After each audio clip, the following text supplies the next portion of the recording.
ओम श्री साई राम। आज श्री साई चरित अध्याय 7।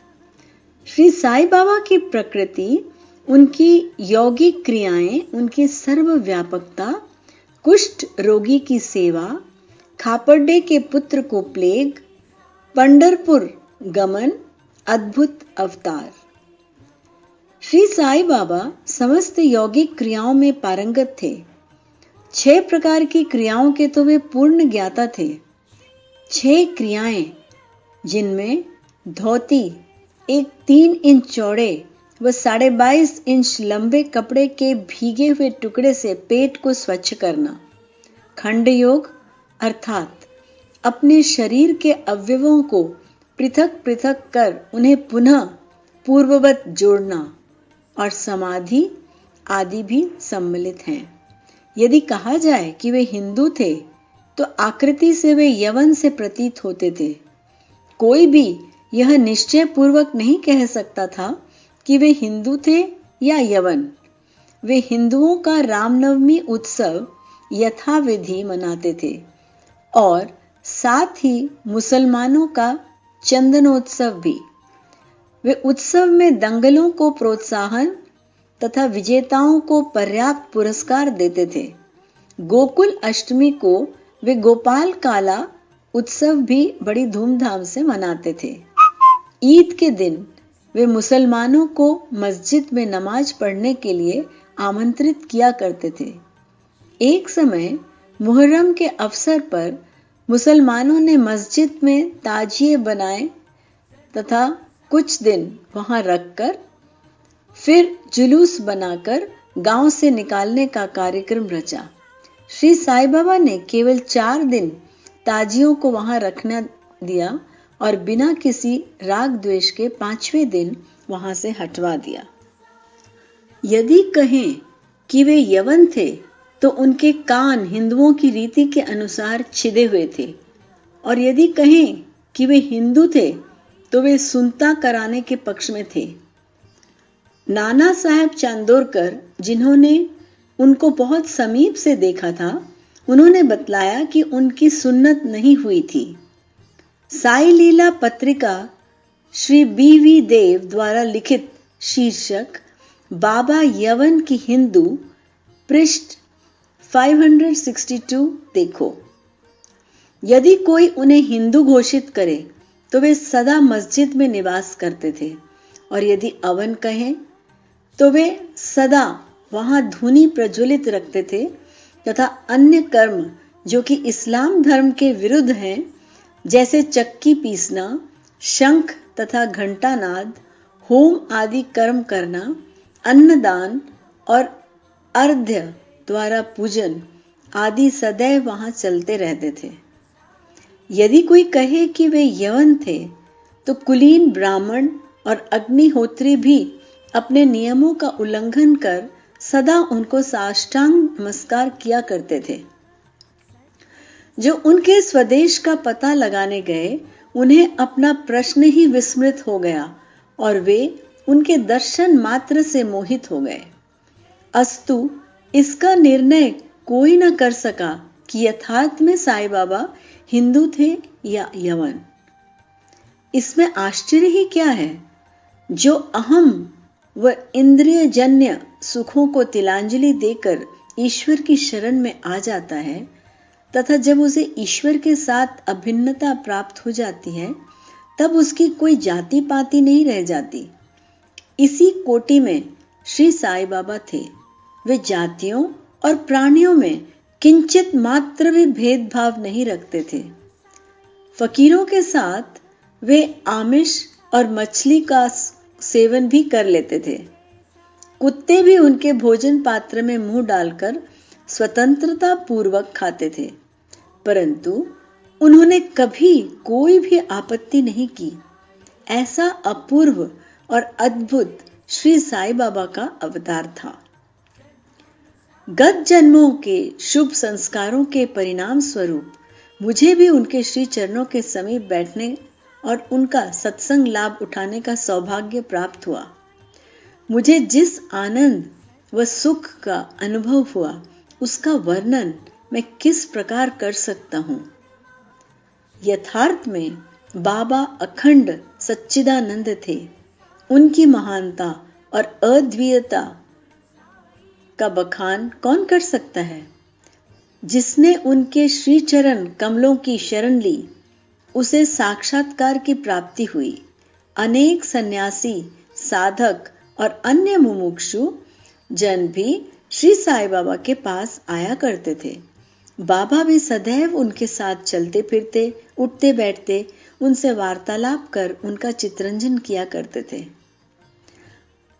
अल्लाह मालिक सदैव उनके होठों पर था। वे कभी भी विवाद और मतभेद में नहीं पड़ते थे तथा सदा शांत और स्थिर रहते थे। परंतु कभी कभी वे क्रोधित हो जाया करते थे। वे सदैव ही वेदांत की शिक्षा दिया करते थे। कोई भी अंत तक न जान सका कि श्री साईं बाबा वास्तव में कौन थे। अमीर और गरीब दोनों उनके लिए एक समान थे। वे लोगों के गुह्य व्यवहार को पूर्णतया जानते थे और जब वे गुह्य रहस्य स्पष्ट करते तो सब विस्मित हो जाते थे। स्वयं ज्ञानावतार होकर भी वे सदैव अज्ञानता का प्रदर्शन किया करते थे।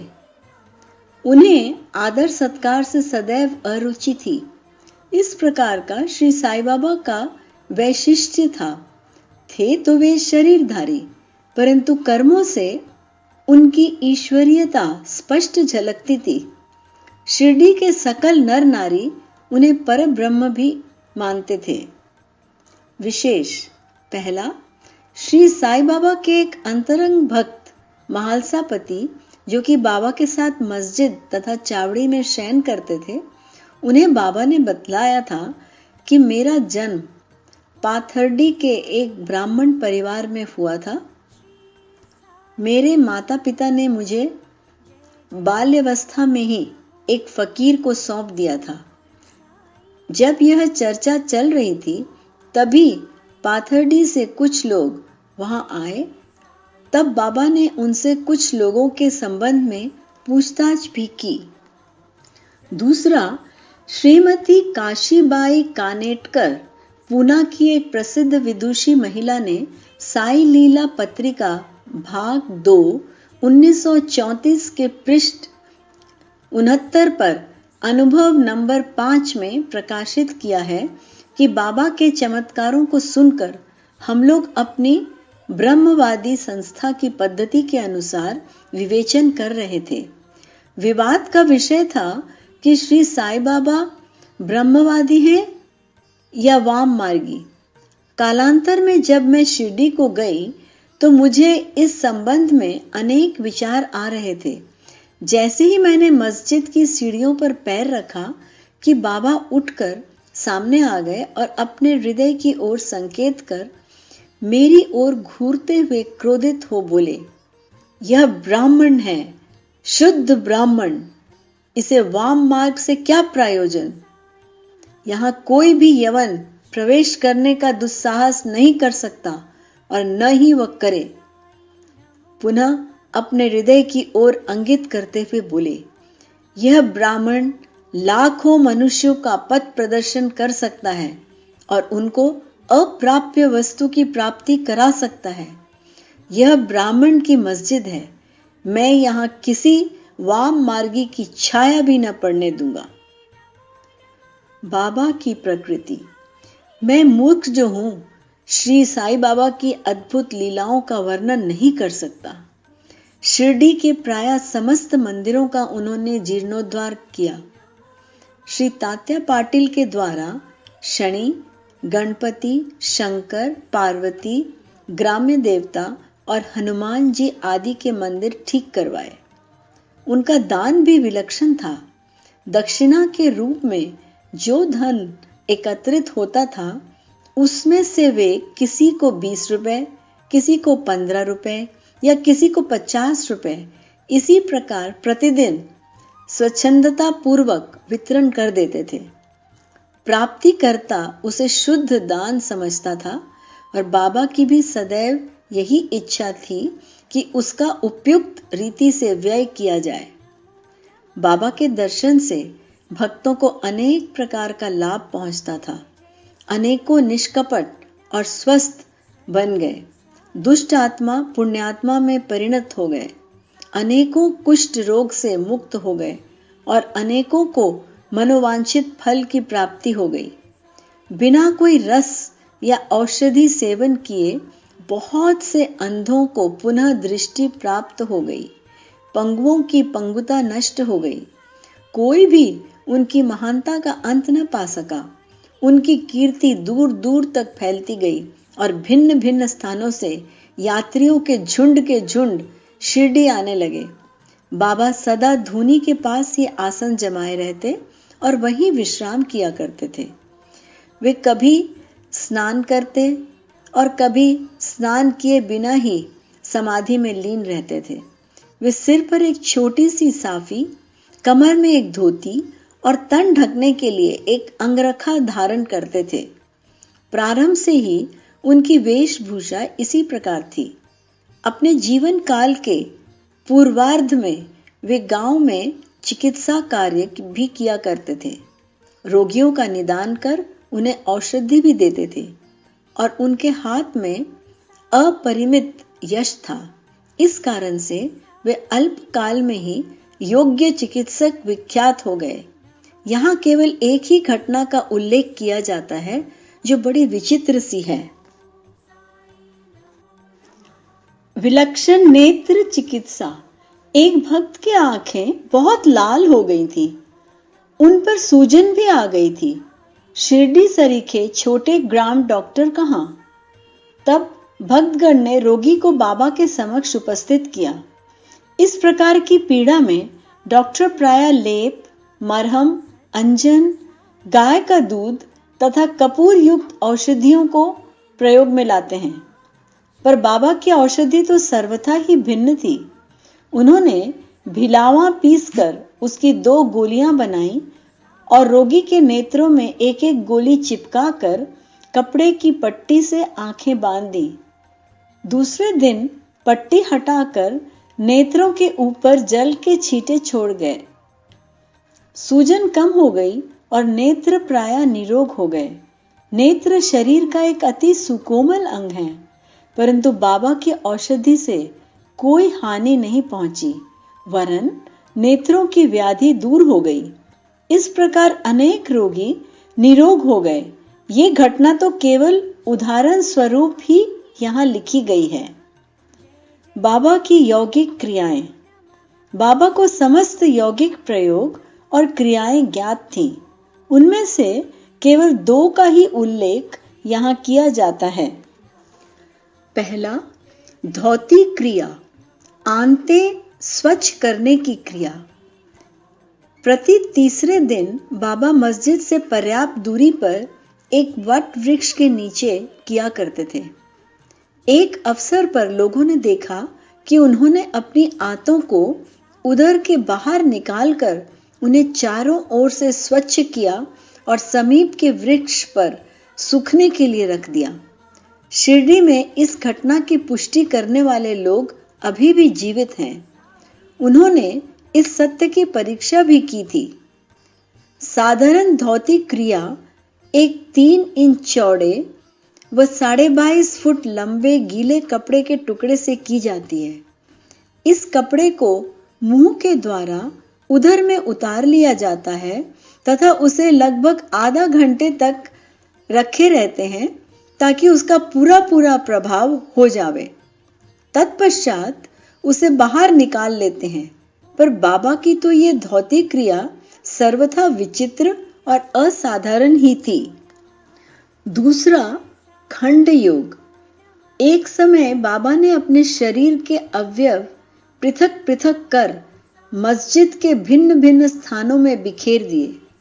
अकस्मात उसी दिन एक महाशय मस्जिद में पधारे और अंगों को इस प्रकार यहाँ वहां बिखरा देखकर बहुत ही भयभीत हुए।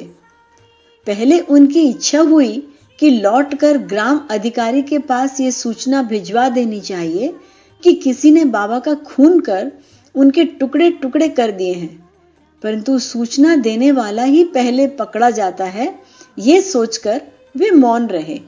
दूसरे दिन जब वे मस्जिद में गए तो बाबा को पूर्ववत रिष्ट पुष्ट और स्वस्थ देखकर उन्हें बड़ा विस्मय हुआ।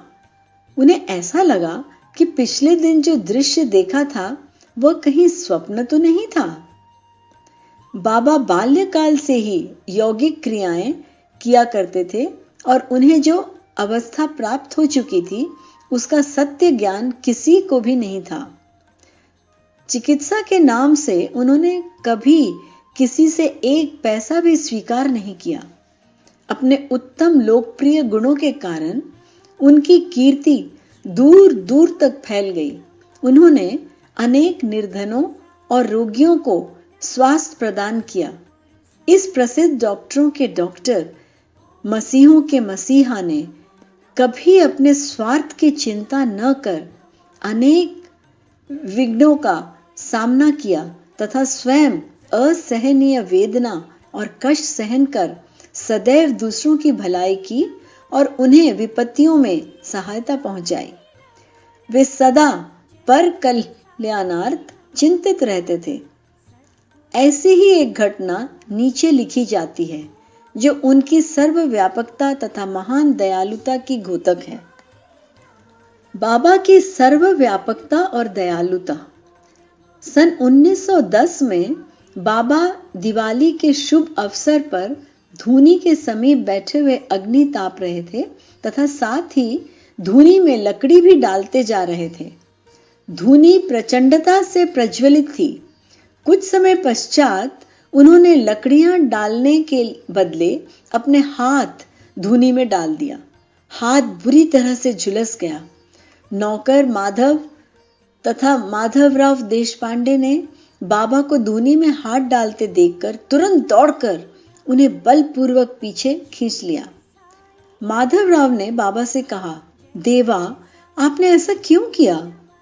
बाबा सावधान होकर कहने लगे, यहां से कुछ दूरी पर एक लोहारिन जब भट्टी धोंक रही थी, उसी समय उसके पति ने उसे बुलाया। कमर से बंधे हुए शिशु का ध्यान छोड़ वह शीघ्रता से वहां दौड़कर गई। अभाग्यवश शिशु फिसलकर भट्टी में गिर पड़ा। मैंने तुरंत भट्टी में हाथ डालकर शिशु के प्राण बचा लिए हैं। मुझे अपना हाथ जल जाने का कोई दुख नहीं है, परंतु मुझे हर्ष है कि एक मासूम शिशु के प्राण बच गए। कुष्ठ रोगी की सेवा। माधवराव देशपांडे के द्वारा बाबा का हाथ जल जाने का समाचार पाकर श्री नाना साहब चंदोरकर बंबई के सुप्रसिद्ध डॉक्टर श्री परमानंद के साथ दवाइयां, लेप, लिंट तथा पट्टियां आदि साथ लेकर शीघ्रता से शिरडी को आए। उन्होंने बाबा से डॉक्टर परमानंद को हाथ की परीक्षा करने और जले हुए स्थान में दवा लगाने की अनुमति मांगी। ये प्रार्थना अस्वीकृत हो गई। हाथ जल जाने के पश्चात एक कुष्ठ पीड़ित भक्त भागोजी शिंदे उनके हाथ पर सदैव पट्टी बांधते थे। उनका कार्य था प्रतिदिन जले हुए स्थान पर घी मलना और उसके ऊपर एक पत्ता रखकर पट्टियों से उसे पुनः पूर्ववत कसकर बांध देना। घाव शीघ्र भर जाए, इसके लिए नाना साहब चंदोरकर ने पट्टी छोड़ने तथा डॉक्टर परमानंद से जांच व चिकित्सा कराने का बाबा से बारंबार अनुरोध किया।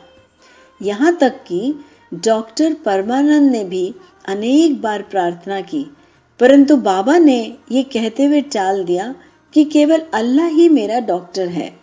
उन्होंने हाथ की परीक्षा करवाना अस्वीकार कर दिया। डॉक्टर परमानंद की दवाइयां शिरडी के वायुमंडल में न खुल सकी और न उनका उपयोग ही हो सका। फिर भी डॉक्टर साहब का परम भाग्य था जो उन्हें बाबा के श्री दर्शन का लाभ हुआ। भागो जी को दवा लगाने की अनुमति मिल गई। कुछ दिनों के उपरांत जब घाव भर गया तब सब भक्त सुखी हो गए, परंतु ये किसी को भी ज्ञात न हो सका कि कुछ पीड़ा अवशेष रही थी या नहीं। प्रतिदिन प्रातःकाल वही क्रम घृत से हाथों की मालिश और पुनः कसकर पट्टी बांधना श्री साईं बाबा की समाधि पर्यंत ये कार्य इसी प्रकार चलता रहा। श्री साईं बाबा सदृश पूर्ण सिद्ध को यथार्थ में इस चिकित्सा की भी कोई आवश्यकता नहीं थी, परंतु भक्तों के प्रेमवश उन्होंने भागो जी की ये सेवा अर्थात उपासना निर्विघ्न स्वीकार की। जब बाबा लेंडी को जाते तो भागो जी छाता लेकर उनके साथ ही जाते थे। प्रतिदिन प्रातः काल जब बाबा धूनी के पास आसन पर विराजते, तब भागो जी वहां पहले से ही उपस्थित रहकर अपना कार्य प्रारंभ कर देते थे। भागो जी ने पिछले जन्म में अनेक पाप कर्म किए थे, इस कारण वे कुष्ठ रोग से पीड़ित थे। उनकी उंगलियां गल चुकी थीं और शरीर पीप आदि से भरा हुआ था, जिससे दुर्गंध भी आती थी। यद्यपि बाह्य दृष्टि से वे दुर्भागी प्रतीत होते थे, परंतु बाबा का प्रधान सेवक होने के नाते यथार्थ में वे ही अधिक भाग्यशाली तथा सुखी थे। उन्हें बाबा के सानिध्य का पूर्ण लाभ प्राप्त हुआ। बालक खारपेडे को प्लेग। अब मैं बाबा की एक दूसरी अद्भुत लीला का वर्णन करूंगा। श्रीमती खापर्डे अमरावती के श्री दादा साहेब खापर्डे की धर्मपत्नी अपने छोटे पुत्र के साथ कई दिनों से शिरडी में थी। पुत्र तीव्र ज्वर से पीड़ित था। पश्चात उसे प्लेग की गिल्टी गांठ भी निकल आई। श्रीमती खापर्डे भयभीत हो बहुत घबराने लगी और अमरावती लौट जाने का विचार करने लगी। संध्या समय जब बाबा वायु सेवन के लिए वाड़े, अब जो समाधि मंदिर कहा जाता है, के पास से जा रहे थे, तब उन्होंने उनसे लौटने की अनुमति मांगी तथा कंपित स्वर में कहने लगी कि मेरा प्रिय पुत्र प्लेग से ग्रस्त हो गया है, अतः अब मैं घर लौटना चाहती हूँ। प्रेम पूर्वक उनका समाधान करते हुए बाबा ने कहा, आकाश में बहुत बादल छाए हुए हैं, उनके हटते ही आकाश पूर्ववत स्वच्छ हो जाएगा। ऐसा कहते हुए उन्होंने कमर तक अपनी कफनी ऊपर उठाई और वहां उपस्थित सभी लोगों को 4 अंडों के बराबर गिल्टियां दिखाकर कहा, देखो मुझे अपने भक्तों के लिए कितना कष्ट उठाना पड़ता है, उनके कष्ट मेरे हैं। यह विचित्र और असाधारण लीला देखकर लोगों को विश्वास हो गया कि संतों को अपने भक्तों के लिए किस प्रकार कष्ट सहन करने पड़ते हैं। संतों का हृदय मोम से भी नरम तथा अंतर्वाय मक्खन जैसा कोमल होता है। वे अकारण ही भक्तों से प्रेम करते और उन्हें अपना निजी संबंधी समझते हैं। पंढरपुर गमन और निवास। बाबा अपने भक्तों से कितना प्रेम करते और किस प्रकार उनकी समस्त इच्छाओं तथा समाचारों को पहले से ही जान लेते थे, इसका वर्णन कर मैं ये अध्याय समाप्त करूंगा। नाना साहेब चांदोरकर बाबा के परम भक्त थे। वे खान देश में नंदूरबार के मामलतदार थे। उनका पंढरपुर को स्थानांतरण हो गया और श्री साईं बाबा की भक्ति उन्हें सफल हो गई, क्योंकि उन्हें पंढरपुर, जो वैकुंठ पृथ्वी का स्वर्ग सदृश ही समझा जाता है, उसमें रहने का अवसर प्राप्त हो गया। नाना साहब को शीघ्र ही कार्यभार संभालना था, इसलिए वे किसी को पूर्व पत्र या सूचना दिए बिना ही शीघ्रता से शिरडी को रवाना हो गए। वे अपने पंढरपुर शिरडी में अचानक ही पहुंचकर अपने विठोबा बाबा को नमस्कार कर फिर आगे प्रस्थान करना चाहते थे। नाना साहब के आगमन की किसी को भी सूचना न थी, परंतु बाबा से क्या छिपा था, वे तो सर्वज्ञ थे। जैसे ही नाना साहब नीम गांव पहुंचे, जो शिरडी से कुछ ही दूरी पर है, बाबा पास बैठे हुए महालसापति अप्पा शिंदे और काशीराम से वार्तालाप कर रहे थे। उसी समय मस्जिद में स्तब्धता छा गई और बाबा ने अचानक ही कहा, चलो चारों मिलकर भजन करें। पंढरपुर के द्वार खुले हुए हैं। ये भजन प्रेम पूर्वक गाएं। पंढरपूर पुरला जायचे जायचे, तिथेंच मजला राहायचे, तिथेच मजला राहायचे, घर ते माइया रायांचे। सब मिलकर गाने लगे।